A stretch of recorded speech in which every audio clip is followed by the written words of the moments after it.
We have a fantastic lineup of speakers for you here. We have private equity, we have royalties, streaming, we have an expert, one of London's leading brokers, and we also have an equities fund. So we've got a great range of investment styles and approaches to help us discuss this key topic. I'm going to be asking the audience if they have any questions throughout the session. So please do stick your hand up at any point. Don't wait for me to ask. I will ask later. But if you've got a question that you've burning question, please do stick your hand up. So do we have any questions to start off with? No? Well, luckily I've got some prepared to start us off. We've heard earlier today that there's a lack of funding around and all this sort of stuff. And the mood on some of the panels has been a little bit sort of negative. But the thing which strikes me whenever I come to London is that, there's a lot of experience here in London. There's a lot of grey hair, both literally and figuratively. You've seen it all before. You've seen the ups and downs. So at this stage in the market, what are the reasons to be cheerful? So if I could just ask the panellists, first of all, to give us their take. What's your take on the sector, on the cycle, where we are in the cycle right now, and what works well at this stage in the market? So who would like to start us off? Julian, would you like to kick things off there? Okay. Well, obviously, I think the most encouraging thing is that there isn't capital for development projects, which means that there's going to be a much more aggressive cycle on the upside when the supply shock comes. I think we'll see commodity prices going to levels which we didn't see before, and it's quite possible copper could go to $4.50 or even $5. The cycles are becoming more aggressive, particularly as planning and permitting takes much longer. But for the sector as a whole, particularly because it's dominated by bulk materials, iron ore and the coals are doing incredibly well, and the majors are making vast sums of money. They're just not spending it and investing it in new areas, but there's a lot of dividends being paid. They're very high yield. So for the average investor in the sector, I would think this is quite a good time. So the majors, you're saying the majors are building up lots of piles of cash, but they're preferring to return it as dividends to their shareholders rather than investing it into the sector. What might cause that to change? What might cause them to start to invest in new projects? Well, I think if the commodity prices go up, the investors will start asking where their growth is. We've seen that beginning a little bit with like Rio. And eventually, because they behave in a herd-like mentality, it could unleash the floodgates of more capex. But that may well be too late for the cycle that's coming. John, what's your take on where we are in the cycle? Well, just to follow on from Julian, the majors are sitting on huge amounts of cash. And when companies sit on huge amounts of cash, the pressure builds up for that cash to be spent. Now, given that there have been some, shall we say, some slightly poor decisions, Riversdale being one, made by the majors in recent years, the majors have actually developed teams of people who are out there looking at all sorts of projects. We know that, for example, BHP were looking very closely at SolGold, and I'm sure they still are, but Newcrest got in there first. So they must have created a lineup of things that they're interested in. The question is, what will their due diligence teams do? When will they open the cash? And how will that cash come out? Because people say there's a shortage of funding around, but actually what we see is just that the funds that used to have the money that we got used to don't have a lot of spare cash right now, but that cash has been allocated to other types of funding mechanisms, like Julian's royalty funds. There's a lot more of those in existence, and they have a lot more cash to play with, and we see that. Commodity traders have a lot more cash that they're looking to place. So you only need a small amount of conventional equity, and you can add a lot more to that to make things happen. So it doesn't feel as if there's a huge shortage of cash. It's just a question of getting the ball rolling. I mean, the Riversdale deal was, when was that, 2012 or something like that? Yeah, and they seem to be done with a massive lack of due diligence. But that's 7 years ago. So how long do you think it'll take for them sort of psychologically to get over some of those errors that were made when we had that year when all of the CEOs of the top companies seemed to get fired one after the other? Well, many things seem to happen in cycles of 7 years. Yeah, I think it is a psychological thing. They have to get over it before they start allocating cash out. But they'll go through a process. And let's not forget, the world is changing around us. We know we've got this huge electric vehicle revolution coming at us at a rate of knots. So there is this opportunity that somebody's got to take that and run with it. Absolutely. Rob, do you want to jump in? Yeah, I mean, on your points of why we should be positive, I mean, I think we should take a step back and just appreciate that actually the fundamentals overall are generally looking quite positive. We still have declining stocks across most metals. You know, we've talked to the lack of capex, which means that there's no additional supply growth coming through. At the same time, we've got global growth running around 3%, but it's sentiment that's just overriding the market. So if we sort of detach that geopolitical factor that's causing this huge swing, the underlying fundamentals look positive. So then we end up having to come back and then making a call basically on geopolitics, which, as we know, is obviously difficult and uncertain. And I sat here on the last panel and put myself at risk and stated that I thought that the US and China would ultimately come to some kind of agreement. And then we're sat here this morning with Google pulling out of support for Huawei, and this looks like it's escalating, and there's far less certainty that actually any agreement can be reached. But then we go and look beyond that and ask ourselves, how will China react? And ultimately, the reality is that they're probably going to look to further stimulate their economy, which we've already seen through, cutting of RRR and a number of other measures. So there's certainly a lot of reasons to be positive beyond what sometimes feels like quite a negative world, certainly when we look at some stock prices for the smaller cap miners.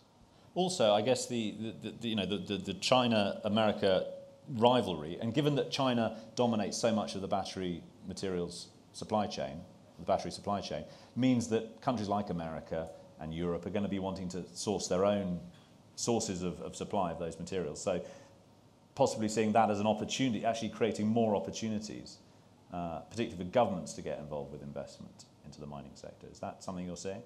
Julian, you're kind of nodding. Well, I mean, I think that is definitely going to happen in these strategic minerals where the global supply chains are going to break into national supply chains. But it won't extend to like bulk materials. But the Americans are clearly racing to catch up with the Chinese. I don't know if it's too late or not. Not only in terms of sourcing the raw materials, but also in terms of developing the processing capability, which they don't have. And so they've realized they're at a serious strategic disadvantage.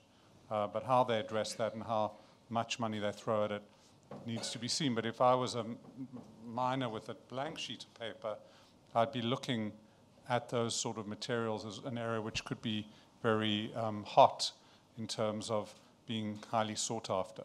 And as the trade war escalates, you'd expect them to go even more aggressively into those spaces. Yeah, yes, because also it's not, they also use for defense and strategic purposes, not only electric motor cars. Absolutely.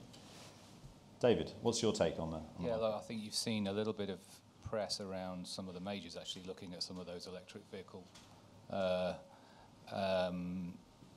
components in the recent times. But I think there was such a sort of disconnect between senior mining management and the investor base in the last cycle that it will take some time for discipline to be sort of re-established, and that's why you've seen debt reductions, buybacks, dividends, etc., put ahead of growth. I think you've seen a lot of minority positions which have been taken by some of the big companies in the last 2 years. Goldfields springs to mind with a couple of companies they bought into in West Africa. There's a whole range of other gold companies that have been buying 10, 20% stakes in more junior companies in Canada and North and South America. That's a sort of toe into the water, and I think that ultimately in the next year or two does develop further, and you're seeing one or two acquisitions, particularly in gold with the Atlantic acquisition a couple of weeks, it was last week, I think. But it's sort of companies finding their way, and clearly at the board level, those sorts of conversations are now being had, and I think you could see more of a flurry of that over the next 2-3 years. And I think it's a very, very active topic of conversation in gold currently. Rob? Yeah, I mean, I'd just add to that. I just don't think management teams feel mandated by shareholders to go out and make transactions. I think the moment that we see a company buy another company and the stock price goes up, they will know we're getting to the point that other companies are going to look more seriously, and they're already doing the DD and doing the work to look at the companies they want to acquire. And, you know, the gold sector is an extreme one where you can see larger companies trading at 2 times PNAV and smaller producers trading at 0.3 PNAV. You know, they could pay 200% and argue it's heavily accretive. But they just can't do it because they know that the day they'll do it, they might see their stock down, and that's not good for them on a relatively sort of short-term time at the helm ultimately. But I think we're getting to that point, and certainly with transactions like that with Atlantic and St Barbara, that it's definitely getting closer. Yeah. There's certainly logic. And quite a number of the Australian companies are really flush with cash, particularly in the gold sector, given the currency effect. Yeah. Absolutely, and at the same time, the Canadian companies, you know, a lot of money has gone into pot and e-gaming and things like that, and their share prices are down, creating some value opportunities, I guess. You mentioned earlier about sort of, you know, a lot of companies looking at debt reduction, buybacks. It's the mining industry getting its house in order, isn't it? How healthy is the industry right now compared with other years in terms of you know, when the market gets frothy, we get a lot of sort of companies, lifestyle companies, people talk about people chasing a bubble. Right now, that's not the case, I guess. I think there's been a necessary clear out of lifestyle companies, of failed companies, and certainly in the UK market on AIM, there's been a recycling of companies that haven't quite made it with projects, and if it's a good management team, it's not been so hard to find a new project to invigorate the business with. And so there is this sort of necessary cycle that goes on. Certainly what we see is many of the companies that we started working with 3-5 years ago, they're actually much more healthy than they were. They might not have a lot of cash, but actually the projects have come along a long way. There's been more drilling, more development, more feasibility studies. Sometimes these things have required extra optimization, but by and large, most of these things look like they've got a lot more value than they had. And we're starting to see these things come through into production, pay dividends, and actually reward their investors. The problem, and what is a bit disappointing, is the market has a little less cash in it than it had a while ago, and that's probably more down to asset allocation and just general economics and money going into other sectors, clearly in Canada. And also, let's not forget, a lot of money's gone into passive index funds and to ETFs and things that's taken money away from active managers. Hopefully that money will flow back in. I think it will when the ball starts rolling again, and probably we'll see that ball rolling again when commodity prices start going up. So if gold is a great commodity for lifting market sentiment, but it may well get led by other more industrial type commodities. I mean, I think the companies that don't need money have a lot of money, but the rest of the market is being somewhat left behind because of indexation, and the barrier to get these premium ratings are becoming higher and higher. And at the same time, you know, I think the sector is moving, but not fast enough to get ESG funding. You know, there's not enough diversity, there's not enough explanation of the relevance of the sector to the general economy. I see BHP starting to do some advertising, you know, but it needs to be much more user-friendly to the average investor. And obviously the events like we saw in Brazil just put the whole sector back a few years. So the whole sector really needs to get its act together, be much better in terms of communicating, being more diverse, more, you know, gender diverse. All those things really are becoming crucial. Well, this brings me on to the next point, really, is what would you guys like to see mining companies doing to sort of get through the next stage in the market and to really come out the other side smelling of roses? Well, it's a tricky question because there's maximising NAV, and then we can talk to those transactions that would make sense, but then that could be painful in the short term. So we're kind of on a tightrope here of knowing how how they should react. I mean, our funds focus more towards the sort of smaller cap end, which is where we're finding the most attractive value, and we're seeing the best opportunities for those reasons discussed, such as flow to passive funds, etc. We speak with companies that we own, particularly in the gold space, where they may only own one asset, and encourage them down the route of potentially looking to mergers. You put 2 or 3 assets together, and you can see a real multiple lift in that PNAV without even needing to create any actual synergistic value, which sounds odd and illogical in many senses, but that's just the way the market is. So to some degree, you have to try and mine the market, because there's no one filling that gap between the sort of 100 mil to $1 billion type market cap, which is effectively where the best opportunities are. So we're trying to kind of bridge that gap and try to optimize that for our shareholders. It's interesting you brought up synergistic value. Synergies are often very hard to achieve, aren't they, really? I mean, they're often talked about. We're going to have a merger, we're going to have a synergy, but when you've got a very, 2 slightly, different deposits, and the metallurgy might be different and everything, it's actually harder than... Well, it's always better to merge with the company next door. Not quite. John, what would you like to see? What would you advise the miners to be doing over the next 12 months? Well, following on from what Rob says, I mean, talking about adding value, and synergistic type ideas, we're seeing companies like Bushveld Minerals developing their vanadium redox battery business, Bushveld Energy, and hopefully that will become a sort of rising tech star business, and I suspect they'll spin that out separately. So they should be supplying grid power, vanadium redox batteries for grid balancing, and that could become a huge business if it works. Same with Talga, which has a graphite project in Sweden. They're developing a type of graphite that should be a premium product in the battery material sector. And those are just 2 examples of quite a number of mining companies that are being innovative. They're taking a more value-added technology look at what they're doing. And we're seeing this around the place. Management teams, they're ambitious, they're focused, and they are working at adding value. And I think there's going to be some surprising companies to come out of this going forwards. We've got a question in front. Have you got a question? Yeah. A question. Can we get a microphone in? Probably don't need it. Probably directed at John and maybe David. Oh, thanks. Speaking of sort of mining companies growing up and diversifying, and David, you probably know where this is going. Do you embrace, many moons ago, royalties and streaming was disruptive. As brokers and funds, do you see the new sort of disruptive type funding for smaller projects, such as, people are looking at blockchain because of the ethically sourced whatever, whether it be cobalt in the DRC, platforms, et cetera, et cetera. Do you see that as a threat, or would you embrace that as potentially, you were saying about the kickstart there, John, as maybe a little bit of a kickstart for a lot of the companies here that are looking for the $1 to $10 million to get themselves going?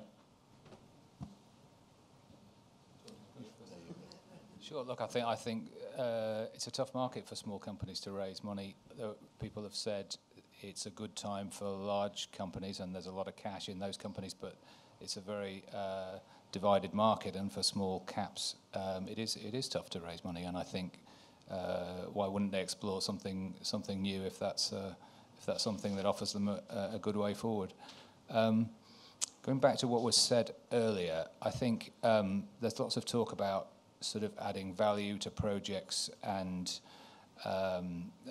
returns, but there isn't a lot of talk still in the industry, I think, about returns on equity and returns on royalties or debt or other sort of more fixed income type instruments are quite clear. You can measure that, but there's not a lot of talk about, if I raise 5 million for this, what might my equity be worth? Is it a good way to spend money?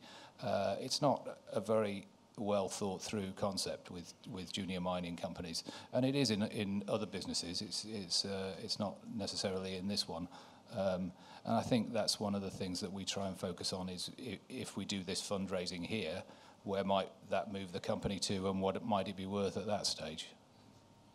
I think that's away from your question. But so you mentioned blockchain. Well, I ban that word in meetings because it's an electronic ledger system, and let's keep it at that, because blockchain's developed a bit of a ugly connotation in many areas. I think it doesn't really matter how a company finances itself, as long as it finances its way into development and cash flow. That's the key thing. And so long as they do a deal that is sensible enough that the underlying shareholders get good value out of that. And that's the responsibility of management. And as brokers and corporate finances, we try and advise people on how they should do that, but ultimately it's their decision. So there's usually room within these projects for everybody to make money, unless you're Serious Minerals, which is maybe a different matter. So there is the great thing about the mining sector is the cash flows are usually forecast to be big enough to reward all sorts of different types of financing structures going forwards. And that's nice. I think one's just got to be wary that if commodity prices pull back, that those financing structures are flexible enough for recapitalisation where it's needed. Yeah, I think, just going to how you should add value, that's absolutely right, John, that at the moment there are many providers of debt, often very expensive, and the temptation is to load up on debt in order to get a project financed and not really put enough equity in, because equity is really tough to find. But I think that's probably not a good idea longer term. So I think that's one thing I would do. Secondly, as tough as funding is, high quality management's even more difficult to find. So I think it behoves any company to get the best operators that they can identify. And then third is just get big as soon as possible, because in this world, 1 + 1 actually does equal 3, maybe even 4. Whereas in the past, value won out. Now size is more valuable than value. How do they get big, though? Because if they're not investing in new projects, they're returning money to shareholders. How do you get big from here? Well, I think it is about marketing. It is about merging, and it is about raising equity just to get above the hurdle where you start to get the attention of the broader generalist investment base. How big do you need to be? Unfortunately, that bar is rising rapidly. So a couple of years ago it would have been $500 million. Now it's probably $2 billion. It's getting, and these mega mergers, like we're seeing in gold, are actually raising the bar even more and squeezing money away from smaller cap companies, because they're allowing generalists to get their mining exposure with one name. Any further questions from the audience? Question in the middle here. Can I just ask all of you? Can I ask all of you what we hear so much in the battery space about lithium, and I understand the vanadium concept for long-term storage. How important is copper, do you feel, in the future of the electric vehicle space? Who'd like to say that? Julian, you like copper, don't you? Yeah, I think copper will be very important. The problem with copper, unlike the other materials, is it's very liquid, and it's a metal where people can express negativity from a macro perspective and do all sorts of hedging and trading strategies. So the short-term trading dynamic of copper often doesn't reflect what I believe to be the longer-term, more attractive nature of it. But clearly, there's lots of copper being used for all sorts of renewables, not only batteries, but also for solar and wind farms, etc. So it does have a good future, but in the short term, that doesn't mean the price can't go down. Yeah, I'd add to that just to say that EVs are a tiny proportion of overall global copper demand. It's almost kind of irrelevant where we are today, and it starts to become a factor maybe a decade out. One of the factors, particularly in copper, that I think is really under-discussed at the moment is the impact that we're going to see from environmental measures in China. And come 1st of July, they're putting in scrap import restrictions on Category 6 copper, which is going to impact about 1.4 million tonnes of their imports, which is about 6% of global supply. So there's far more articles written about EVs, yet we're about to have 6% of global copper supply being disrupted come the start of July, and it'll start to feed through in June. So, there's a lot of reasons to be bullish, and for me, EVs gets far too much of the headline statements to it, but I think there's certainly reasons to be positive. But on the flip side of that, there are analysts now who are upping their forecasts for EV demand, and also with China's new stimulus, some of it is focused now back on the auto sector. So it's yeah, but very also interesting sector to we're watch. still down 18% year on year last month. Absolutely. Any question down here?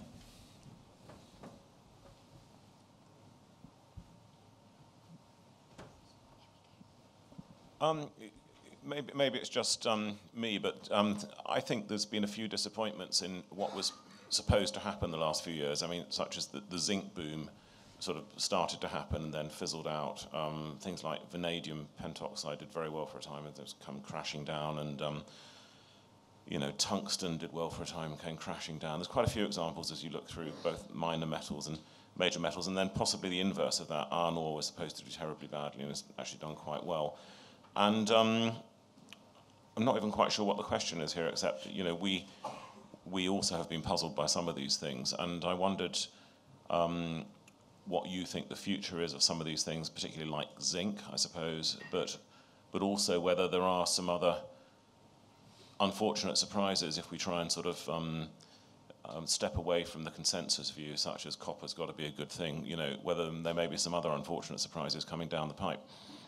I think that one of the issues here is that when prices rise as much as they did with zinc and with vanadium, that people will be persuaded to produce more, and more than the market has expected.